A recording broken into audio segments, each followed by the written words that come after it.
Final Fantasy XV released as a very unfinished game. Lots of it was clearly missing. We only got to explore one continent out of two. We didn't get to explore the rest of the city of Altissia. We didn't really get to see the ocean, and we never even got to visit Lunafreya's homeland of Tenebrae.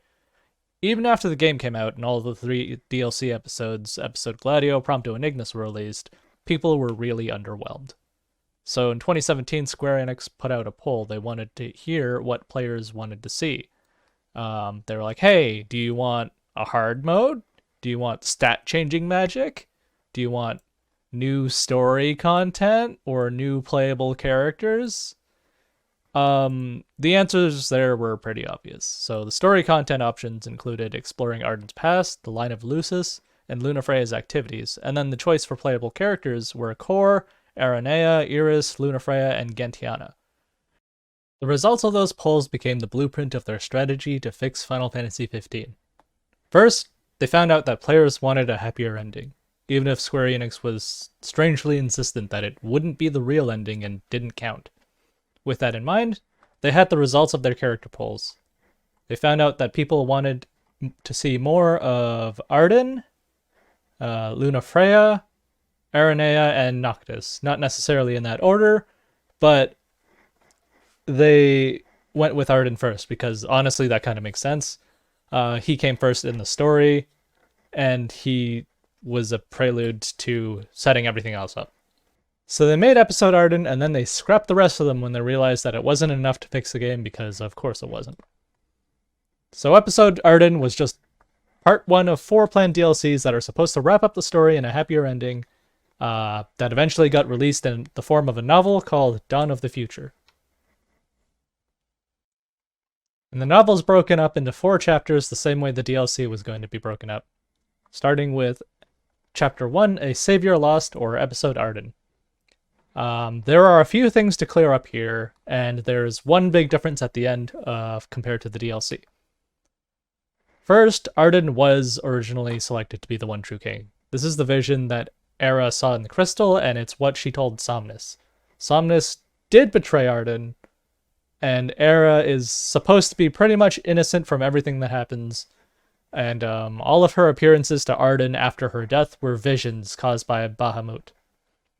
Second, Ardyn's only immortal because his soul got absorbed into the crystal when he died. The only reason that only the Chosen King can kill him is because only the Chosen King can also enter the crystal. Why Bahamut tasks Ardyn with spreading darkness throughout the world only for Noctis to show up and defeat him makes no sense at all in Episode Ardyn.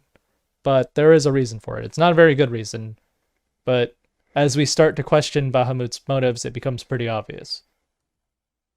Bahamut is the bad guy. In order to redeem Ardyn in Episode Ardyn, he basically needs to be absolved of all of his wrongdoing by making his actions and motivations forced by an even worse entity, and that falls to the gods. In any case, Ardyn's monologue at the end of Episode Ardyn is basically him going, man, this deal fucking sucks. I'm not just gonna kill Noctis, I'm gonna kill all the gods too, out of frustration. It's just that giving the player whether the choice to submit to Bahamut or not makes no difference at all, and doesn't really make any sense to begin with, because one is him going, yeah, I'll sign up, and then secretly thinking, hey, this sucks, screw the gods. And then the other option is him going, no, I don't want to spread darkness, screw this fate. I'm gonna go out into the world and spread darkness. But one key difference that does happen with the ending here is that scene at the very end, which is the scene that's from Final Fantasy XV, where Ardyn's sitting on the throne and Noctis arrives to kill him. Instead of that, the person who shows up is Lunafreya. Chapter 2 is called The Beginning of the End, or Episode Aranea. It starts with Aranea and Altissia after the Empire's invasion, and before she meets up with Noctis again in Tenebrae. Basically, she's doing rescue efforts after the results of Leviathan and the Empire interfering. She notices that the Empire treats its human troops very badly as a result of putting all of their resources into expanding their Magitech inventory and making the country worse. So she returns to the Imperial capital of Gralia, only to find it being under attack by a diamond weapon. She and her crew, namely Biggs and Wedge, try to evacuate a bunch of children. She notices Ardyn announcing via speaker system that the Empire falls today because the Empire is dead and his lineage has ended. And this is supposed to be relevant later. Aranea finds Ardyn transporting diamond weapons towards Tenebrae, which, quick reminder, that's Lunafreya's home, which Noctis does go to, and that's where he meets Aranea. She finds Ardyn trying to transport the diamond weapons to Tenebrae and tries to fight him, but is overpowered. Her team contacts her and tells her that they're moving the refugees to Tenebrae. Aranea says she's quitting, and she jumps off of the roof. She runs into Loki, who appears exactly once in the main game, shows up again in the Assassin's Creed Limited DLC, and has a official Minecraft skin. He's transporting a mysterious plot-relevant 8-year-old girl back from special orders by the Emperor, who Aranea saw was dead earlier. Loki trusts the girl to her and sacrifices himself to hold back some demons while they head for the train. Aranea tells her team that their new mission is to protect Tenebrae. They take down the airship transporting the diamond weapon, and Aranea single-handedly kills that diamond weapon, which, didn't take out Insomnia in King's Glaive basically by itself or anything. Aranea learns that the girl's name is Solara Aldercapt Antiquum, the secret granddaughter of the Emperor. 10 years later, the world is blanketed in darkness, and Solara has become a fighter under Aranea's training and the protection of Biggs and Wedge. The third chapter is called Choosing Freedom, or it would have been episode Lunafreya. Lunafreya dies after passing the Ring of the Lucii to Noctis and Alticia. And then she wakes up in a crypt on Imperial land. The world's covered in darkness and teeming with demons which begin pursuing her. She spots a motorcycle also fleeing from demons and hops in the sidecar, but this slows down the vehicle, so the driver hops out to help fight the demons with a shotgun. Lunafreya finds that she can use her power of absorbing the Star Scourge and demons into her body. The driver turns on her after seeing her monstrous abilities, but then Luna passes out. She wakes up and the two of them talk. Lunafreya introduces herself. The driver identifies herself as Sol and says the Oracle died 10 years ago. Lunafreya is shocked because this meant that Noctis had not yet fulfilled his calling and purged the darkness from the star. They head back to the nearest hunter's outpost where she bumps into her dog Umbra, who says that Noctis is still alive. She writes letters to him, but Umbra refuses to take them, which she understands to mean that it's impossible to communicate with him at that given moment. In a dream, Bahamut speaks to her. She recalls Gentiana teaching her about the gods and how Bahamut was some sort of a higher god, ruling even above the others. He reveals to her a vision where Noctis defeats Ardyn, but the darkness remains. His power is now too great even for the Ring of the Lucii. He says Lunafreya's new calling is to defeat Ardyn. She accepts, thinking that it could be a chance to save Noctis' life. Sol brings Lunafreya new black clothes. They chat as they make their way to a port so that they can cross the ocean because they're in the Empire and the crystal is in Insomnia. Sol worries about Lunafreya's health as she absorbs more and more demons. Luna reveals to her that her oracle training had tempered her. It involved spear combat, fitness, meditation, singing, dancing, fasting, and spending days in isolation. Sol can't understand that kind of dedication to her duties, especially when they're without reward. Lunafreya asks Gentiana in a dream if she knew the ring would kill Noctis. Gentiana is silent, but reads Blade Keeper from her lips. Bahamut prevents her from approaching. Lunafreya grows stronger by absorbing demons, but the darkness on her body spreads. She can see in the dark and is in constant pain.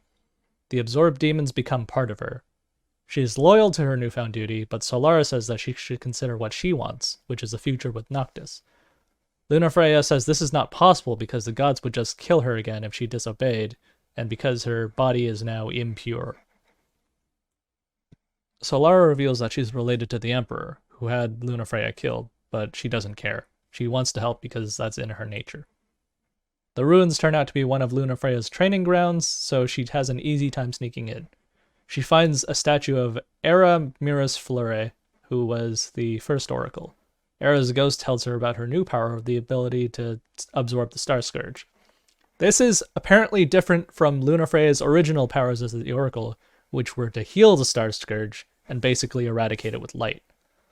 These two abilities cancel each other out, which is the only thing that allows Lunafreya to keep going. Era asks Luna to save Ardyn. This part's a bit confusing in the summary, but basically Lunafreya learns that the legend of the War of the Astrals was wrong. In the legends, the ancient civilization of Solheim grew too great and Ifrit tried to wipe out humanity. The other Astrals defend the world and were all exhausted and they all go into slumber after slaying Ifrit. In the version that Gantiana told Luna, Ifrit fought mankind and Bahamut was the one who tried to destroy the other gods and the world itself. The other gods defended the planet and were driven into slumber. They run into Biggs and Wedge and save them from the sapphire weapon, but find Aranea has turned into a demon. Lunafreya saves her, but absorbing the demonic energy of the sapphire weapon is too much for her to handle and she turns into a demon herself. She is bound and taken to Lestalem, where people can't believe that she's the Oracle. Ignis says he saw the Oracle die, but her body mysteriously vanished. In another dream, Gentiana warns Lunafreya that Bahamut is using her to gather the darkness, including the darkness in Ardyn, in order to gain the power to perform Terra Flare and destroy the world. Bahamut does not really regard humanity as more important than flowers, so I'm guessing his idea is to destroy the world and start over without the Star Scourge. Gantiana says that Bahamut must be defeated in the mortal world and the beyond, which is in the realm in the crystal, but there is another way to stop the Terra Flare. But then Bahamut notices Gantiana in the dream and silences her. Lunafreya awakens, furious at Bahamut. Aranea helps Solara break her out of containment, and then the two of them head for Insomnia on the motorcycle. Lunafreya writes a final message for Umbra to take to Noctis when the time comes. When she enters the throne room, Ardyn is surprised that she's there to ask for his cooperation rather than to kill him. The fourth and final chapter is called The Final Glaive, and this one I'm just going to be reading in its entirety because it's way too long to summarize without skipping key details, so I'll just react to it as it comes. Noctis is dreaming within the crystal where the soul of the star dwells. He sleeps in wait to gain the power to become the true king. He had left his friends behind him to claim the crystal, but was pulled inside while Ardyn revealed his true identity and is now in the presence of the god Bahamut. Noctis receives the memories housed in the crystal and sees the stone brought to Eos, bringing with it light and life. A hall was built to hold it and its population soared. Ardyn and Somnus's parents had bestowed upon them a pair of longswords in the hope that they would rule together, but the brothers turned against each other after their parents passed away. Noctis sympathizes with Ardyn and Era's plight, but cannot forgive Ardyn for murdering Luna, though he feels culpable over her fate because she had been helping him by forging covenants with the gods, a path that was already killing her. Prioritizing the kingdom over the individual was Somnus's way of thinking. While Ardyn was imprisoned, Somnus founded Lucis and was followed by myriad kings, some cruel and some kind. The nations of Tenebrae, Niflheim, and Accord arose. Niflheim released Ardyn, Regis was chosen as king of Yor, and learned of Noctis's fate from the Lucii. Had Ardyn not been released, Noctis would have been just another king. Noctis witnesses the hardships Luna went through while he was road-tripping with his friends. He regrets not understanding what she was going through and comes to understand Ravis's anger towards him. He recalls Kor and Gladiolus pushing him to try harder, and learns how Ignis had protected him in Altissia. Noctis feels that he was immature and ignorant and wants to pay everyone who supported him back. He sees himself fulfill the prophecy and die to save the planet. The fate seems inescapable, but Noctis does not want to die. That's all good and reasonable here, but it's never really shown what Noctis is doing that is not him taking this seriously, other than the player's actions of road tripping across the first part of the game. By the time that Gladiolus got mad at him for not manning up and doing things differently, I don't even know what he was mad about. Noctis was grieving, but he was still on the journey. It's not like he gave up. So it feels like there was more that was supposed to happen or that we were supposed to see when they were in the Empire that we just didn't because the game didn't get finished. Regis visits Noctis in his dream. Regis had raised him while knowing his son's fate, trying to give him a happy childhood. Noctis apologizes, but Regis deems it is the parents' duty to worry about their children, not the other way around. He affirms that a king must always push forward and accept the consequences. Before vanishing, Regis asks Noctis to protect the people and things that he loves, and Noctis especially doesn't want to waste Lunafreya's sacrifice. And that's nice and all, but he really didn't prepare Noctis for the fact that he was supposed to be doing anything. He said, go on a road trip, pretty much knowing that the Empire was going to invade Insomnia. From Episode Ardyn, we knew that Regis knew, even before Noctis was born, that Ardyn, or the Adagium, was out there and waiting to do something. And that he was a threat that needed to be taken care of, which was something passed down through Lucian legend. But even still, he was just like, I guess I'll just let Noctis handle this one and tell him to look forward and accept the consequences. So Noctis awakens in Angel Guard, which is that weird island off of the coast of Golden Key, and he meets Umbra, who carries a notebook that the revived Lunafreya used to write messages for him in and describe her travels. Noctis realizes that the crystal did not show him any events of his 10-year absence, and takes the royal vessel to Golden Key, where he meets Sol waiting for him, which is very different from what happened in the game, even in the Royal Edition. Sol's a new character. I wanted to point out too that this is not the second version of the scene, but actually the third. At the very end of Final Fantasy XV Comrades, the multiplayer DLC, basically your create a character helps defend Noctis while he's in the crystal, and this is the ending scene that you get. But in Dawn of the Future, this just doesn't happen because your create a character isn't there. Instead, it's Sol.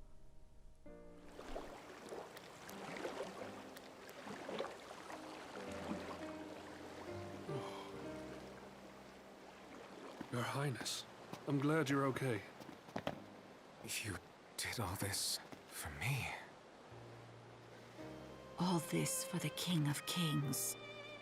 Let not their sacrifices go in vain. He must make haste for the seat of the stone and ascend as its rightful heir. Our paths shall cross again. Thanks. I hope they do. He knows about her from Luna's notebook, and Umbra leaves as Sol becomes his guide. Gladiolus calls Sol and tells them to come to Hammerhead. Noctis asks if his 3 friends are okay, and Sol explains that Prompto helps Cindy transport goods. Ignis is not handicapped much by his loss of sight because no one can see in the dark. Sol tells Noctis of her and Lunafreya's travels, and finishes by revealing that the latter's calling is to fight Ardyn. This shocks Noctis, as the notebook had mentioned that she was going to the Citadel to talk to him, but she had not revealed Bahamut's mission for her is to kill Ardyn. To Noctis, this doesn't make sense, since he has the Ring of the Lucii, and the only way to destroy Ardyn for good. He learns that Lunafreya can now absorb demons, the same ability Ardyn had as a healer. Sol feels guilty that Lunafreya became a demon because she had asked her to save Aranea, but Noctis reassures her that Luna wanted to help out of her own will. Noctis decides to head to the Citadel to save Luna, as even if the Astrals never grant enough power to save everyone, he'll just have to do it himself. This is summarized kind of funny worded, and maybe that is in part why I feel like it reads like bad fanfiction. At the Citadel, Ardyn refuses to cooperate with Lunafreya, even after she explains that Bahamut is going to destroy everything on Eos. Ardyn doesn't mind the end of the world and asks her to leave, as Noctis will arrive soon. Lunafreya angers him by saying that Era asked her to save him, and he summons Ifrit. Noctis drops Sol off at Hammerhead and continues alone to the Citadel without waiting for his friends to catch up. He fights a king of yore enslaved by the Star Scourge, wishing his friends were with him, even though the previous sentence said that he didn't wait for his friends. When he cracks the king's mask, he glimpses Somnus's face, realizing that they look alike, and how this must have made Ardyn feel. Noctis agrees to save Ardyn at Somnus's behest and questions why Bahamut never bestowed powers like Ardyn's to anyone else, and why he has chosen to give those same powers to Luna now. So, the reason why Ardyn is crazy is apparently because Noctis looks like his brother, even though he went crazy long before Noctis was born. Ardyn maintains he doesn't care about Bahamut destroying the world, though he wishes he could kill the Blade Keeper as well. After Lunafreya heals Ifrit of the Star Scourge, the Infernian turns on Ardyn, and Lunafreya halts him by forming a covenant with Ifrit. When Noctis arrives, she is transformed into a monster again due to having absorbed Ifrit's Star Scourge, and attacks Noctis with her spear. Bahamut arrives, saying the king's rule has ended as the humans' continuing foolish actions mean the world's fate is destruction. So he's actually just saying that the world's ending because humans are foolish somehow. Bahamut commands Lunafreya to release her power, and it destroys the throne room. Ardyn realizes that Bahamut is readying Terraflare, but if it fails, Bahamut might be forced into hibernation the same way that the Astrals had to rest after the Great War of old. Bahamut raises the citadel into the air to take the crystal out of reach, but Ardyn warps up to it, knowing that Noctis will follow to save his beloved. And this is the part where it starts becoming like really bad fanfiction. Demon Queen Lunafreya floats above the citadel, singing to summon Terraflare. Noctis tries to warp up to the flying building, but an army of smaller Bahamuts stops him. His retinue arrives to aid him, along with Sol, Aranea, Biggs, and Wedge in their airship, telling everyone to get on. A Bahamut attacks the airship, and it crash lands on the Citadel Plaza. Sol, Aranea, Biggs, and Wedge stay to repair the airship, while Noctis, Gladiolus, Ignis, and Prompto continue. So a bunch of them show up with an airship, only to become rendered useless with the airship. They run into Ardyn, who explains Lunafreya's plan was to take his darkness, so Bahamut will use Terraflare, which will be blocked by the other Astrals, exhausting Bahamut and sending him into a long rest. Since Bahamut exists in both the physical realm and in the beyond, he can't be killed or inflicted with the Star Scourge. Ardyn asks for the Ring of Lelucii, and Noctis realizes that his plan is to enter the beyond with the power of Kings of Yore and destroy Bahamut there, as the part of Ardyn currently in the beyond is not strong enough to fell a god. Noctis gives Ardyn the Battle of Kings that he so desires, defeating him with the Sword of the Father, but to Ardyn's shock, refrains from killing him. Noctis explains that he would kill Ardyn if it saved the world, but now that Bahamut is going to kill everyone, there's no longer any point, and he's done with needless sacrifices. He asks Ardyn if defeating Bahamut in the beyond would save humanity, and though Ardyn thinks it might, he doesn't care about being a savior, he only wants vengeance. Even if Noctis cannot forgive Ardyn, he views his nemesis as a part of the world that he swore to protect, and now recalls how the Mystic asked him to save him, the Mystic being Somnus. So Noctis realizes Ardyn's plan, but then immediately fights him, I guess because Ardyn wanted the fight. Ardyn admits that Noctis is worthy of the title of True King, much to his irritation. Noctis summons the past kings from the Ring of Lelucii and beseeches that they permit Ardyn to use their power to save the world. The Mystic assents, wanting his agreement to act as an apology to Ardyn, but the kings warn that if Ardyn uses his ring with his demonic body, he might face a painful disintegration. Being used to pain, Ardyn doesn't care. On the roof of the citadel, they find the demon queen Lunafreya gathering darkness, and are attacked by an army of Bahamuts, whom Noctis' friends take on. Ifrit tells Noctis that Lunafreya formed his covenant, and the other Astrals appear. As Bahamut readies to annihilate humanity, the other Astrals protect Eos, Bahamut proclaiming that if they ally with mankind, he will destroy them as well. Drained of her darkness, Lunafreya falls, and Noctis catches her. On the otherworldly Silblossom field where the dying Luna previously passed the Ring of Lelucii onto Noctis, the two meet again as children. She had lived only to fulfill her calling as Oracle, but after meeting Sol, she realized that she wants more out of life. They transform into adults, and though Luna thinks that this may be the last time they are together, she declares her wish to live with him. As she begins to sink into the abyss, Noctis calls out to her to stay with him. This time, she can hear him and feels something touch her hand as everything fades. When Noctis awakens, Luna is in his arms, and his friends surround the pair. Noctis entrusts the still-alive Lunafreya to his retinue and warps off to fight Bahamut. Ardyn sits on the throne and summons the Kings of Yore, with Somnus dealing the killing blow. Even if Bahamut consumed the darkness to power his Terraflare, the sun doesn't rise. Either the Terraflare was incomplete or the darkness was simply too vast. Bahamut scolds Noctis for opposing a supreme god as a weak human. Noctis thinks that Even if Bahamut created the Ring of the Lucii, its power derives from the generations of kings. Bahamut deflects his opening, and Noctis is caught by Ifrit, and the other astrals returned, ready to defend Eos. Though weakened from fending off Terraflare, they helped Noctis defeat Bahamut. Together, Ifrit, Shiva, and Noctis crack Bahamut's mask, and Noctis witnesses Bahamut's visage resemble Somnus and himself. Noctis wonders if the same resemblance is the reason why Bahamut had favored Somnus over Ardyn. So, the reason is because they look similar. In the Beyond, Ardyn summons the Lucii and Somnus by his side. Ardyn unleashes the king's power on Bahamut, even if this will destroy all gods as well as the crystal. Ardyn's soul vanishes, thinking it would be fine for the world to forget him. Era's spirit appears to him and affirms that she'll never forget him, even if everyone else does. He asks to be with her always, and hears her reply, which I guess we as the readers don't. Imagine if she was like, no. The darkness begins to wane, and Bahamut laments how the foolish humans are about to lose the guidance and protection of the astrals. Noctis strikes Bahamut down, and the citadel begins to fall from the sky. Titan catches it, and the crystal sucks in the remaining darkness before shattering. Titan picks up the unconscious Lunafreya, and everyone jumps onto his hand as the citadel crumbles. Gentiana appears, and as her farewell gift, resuscitates Lunafreya as dawn breaks. Regis narrates an epilogue of the world recovering. Noctis and Lunafreya are wed in Altissia, and Regis thanks Kor, Cid, Cindy, Gladiolus, Ignis, and Prompto for helping Noctis and the rest of humanity in surviving their ordeals, and even the gods themselves. He wishes Noctis and Lunafreya eternal happiness.